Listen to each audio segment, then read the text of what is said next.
My name's Pulman. I've been skateboarding since 1987. We were just on this holiday and I was like 12, 13, and I vividly remember this guy just whizzed down the hill on a skateboard and I was like, I've got to get one of those. That was the moment that I was like, I've got to do that.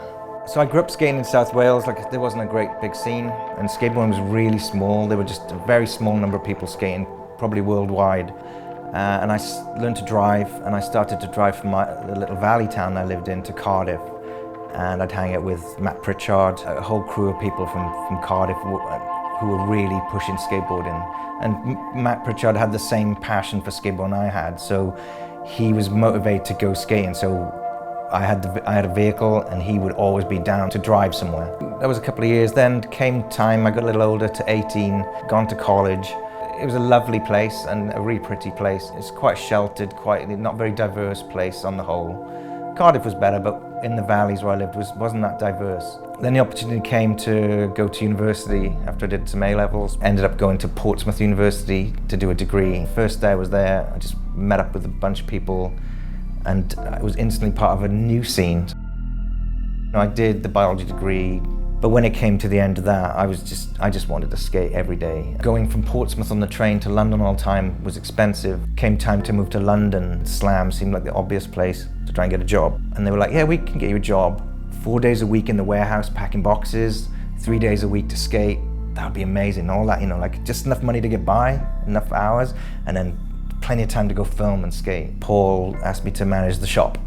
In my head, I'd gone from 4 days a week packing boxes, so I have no stress, to 5 days a week stressing about running a retail store in central Covent Garden.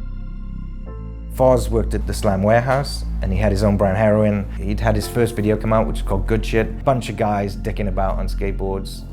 Some really cool guys, some interesting guys, weirder guys who weren't technically able, but the fun of skateboarding came through that video. That looks more like skateboarding to me, just taking talent you have and trying to make skateboarding fun, So I said to Foz, I said, hey, I'd like to be part of it if you can see a space for me, and Foz was like, hey, we'll do it.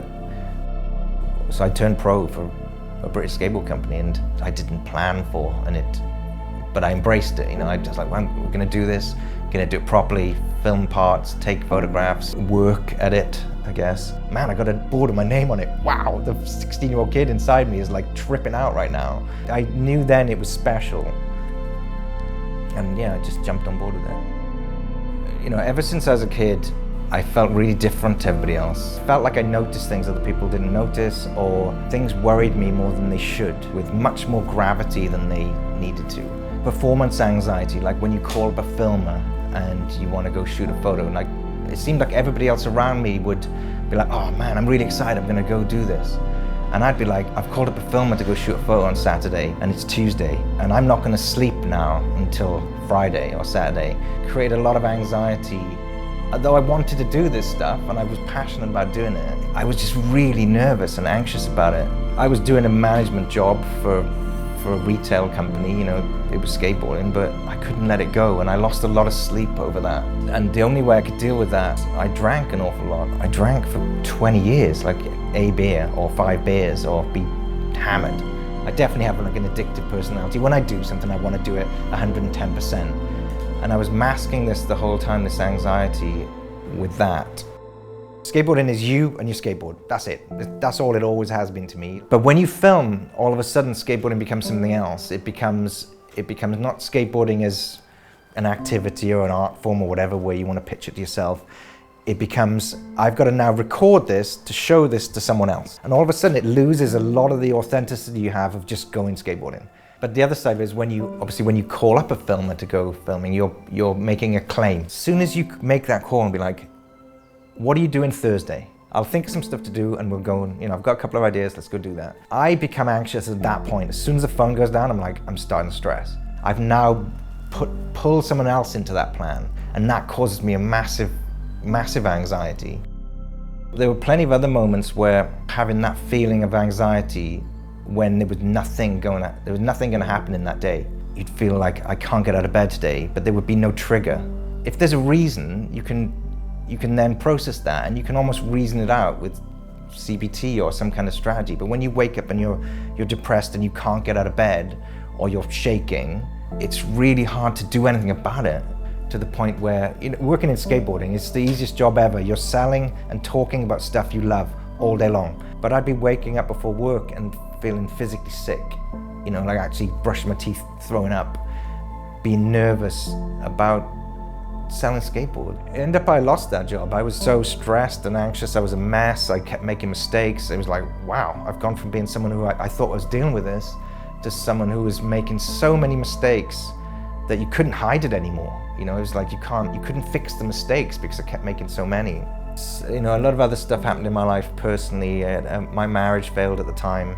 So I had like 2 major failures, but a relationship failure meant a lot more, and that really made me question everything. You know, I felt like I'd lost my identity a lot. I'd invested so much into creating this family. Since then, I haven't been able to work. I've been signed off work. When Ben took his own life, it made me realize all those moments that I'd got so close to it myself. And because I had a child, I couldn't leave him.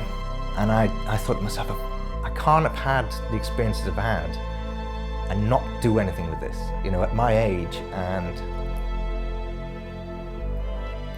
I've got to do something with this. I've got to at least, I'm not an expert, I've got to at least talk about my mental health and the problems I've had.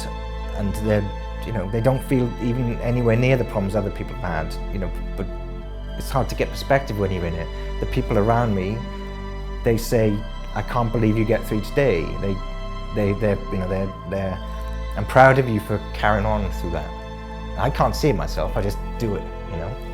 And in my mind, I thought, if we talk about this, especially men's mental health, because men are brought up on this toxic masculinity of like, be a man, man up, all of that crap. It's all bollocks. It slowly builds and builds and becomes really toxic, and then you can easily get yourself into a state where you can't think straight. And then the more you're like that, maybe you feel even less like you can talk. I'm a big believer in living as close to an authentic life as you can. Going for a walk in nature I'm outside, the sun is shining, the sky is blue, or the rain is wet and cold, it's all part of it, you know.